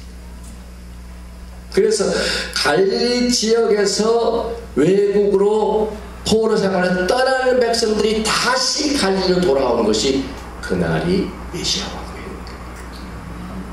그래서 예수님께서 그의 선교센터를 가버나움 갈릴리 지역에 줍니다. 가퍼나움, 가버라는 것은 위로를 본다 이 말입니다. 위로의 집이다. 그래서 토라에서는요, 뭐가 위로냐? comfort 이 comfort 이사에서 살때 위로하라 위로하라 내 백성 아미. 이건 뭐냐면 위로는, 토라에서 위로는 포로로 잡혀간 이스라엘이 잃어버린 사람들이 다시 고향으로 돌아오는 것이 위로가 됩니다. 이날이 메시아 왕국입니다. 메시아의 왕국 때는 위로가 넘치고 기쁘고 즐거워하고 처녀는 춤추며, 그래서 그걸 결혼식이라고 합니다. 그래서 많은 시간이 있기 때문에 이제 이 정통파 유대인들도 메시아께서 갈릴리 지방에 나타나실 것이다 그렇게 말합니다. 그래서 북왕국은 갈릴리 지역으로부터 포로로 잡혀가기 때문에 예수님께서는 잃어버린 양들을 다시 모으게 하여 갈릴리 지방에 그 선교센터를 지으시고, 여기에 이사야서 9장 전에 흑암에 행하던 백성이 큰 빛을 보고 사망의 그늘진 땅에 가는 데게 빛이 포로로 잡혀가더라. 흑암이 임했어. 그러나 떠났던 포로들이 다시 회복하고 돌아오는 날은 그날 광야에 비친 날입니다. 그래서 오늘 여기서 마태복음 4장 14절부터 16절까지 말씀이 오늘 시간이 넘어갔기 때문에 결론을 짓습니다. 이는 선지자 이사야로 하신 말씀을 이루려 하심이라 일렀을 때 스불론 땅과 납달리 땅과 요단강 저편 해변길과 이방의 갈릴리 지역에서 북왕국이 저 아수르로 팔려갔습니다. 그런데 16절에 흑암에 앉은 백성이 그 이방의 포로 가니까 완전히 토라를 팔아먹었어요. 그걸 흑암으로 봅니다. 그래서 흑암에 앉은 백성이 10지파들이 큰 빛을 보았고 10지파를 모시는 메시아를 본 날이거든요. 그래서 사망의 땅이면 포로의 땅과 그들의 앉은 자들에게 빛이 비치어다. 이것이 예수와의 10지파를 모시는 사역의 성취인 것입니다. 오늘 이 시간에 우리 신부들은요, 나는 이스라엘이다. 예수 안에 있으면 이스라엘이다. 지금 하나님의 집에는 이스라엘 집과 유다의 집이 있는데, 유다의 집은 유대인으로서 정통과 유대인을 비롯해 메시아 중에는 토라를 지키는 사람이 있는데, 교회는 숫자를만 에브라임이 갑절로 보면 숫자는 훨씬 에브라임 쪽이 많습니다. 그러나 토라를 떠났습니다. 그래서 지금 아이러니컬한 게 하나님의 두 집에 유대인들은 토라는 갖고 있는데 예수를 몰라요. 교회는 숫자도 많고 예수님을 뜨겁게 사랑하는 사람이 많이 있는데 뭐가 없습니까? 토라가 없죠. 그래서 우리 히브리 뿌리는 유대인이 가지고 있는 토라를 회복하고 예수님도 있고 토라와 예수와를 우리는 다 같이 초대교회 시작부터 회복하는 이게 히브리 뿌리입니다. 그래서 토라 속에서 예수와를 봐야 되라고.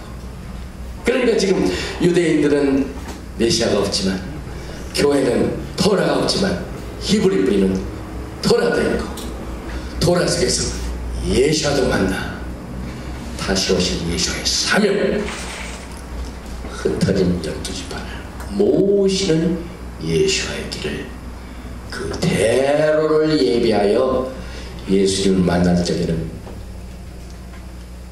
일반 평신도로 만나지 마시고 반드시 왕같은 제사장의 역할을 가지고 있는 신부로 예수와를 만나시는 여러분들이 되시기를 주님의 이름으로 축원드리며 오늘 메시지를 마칩니다.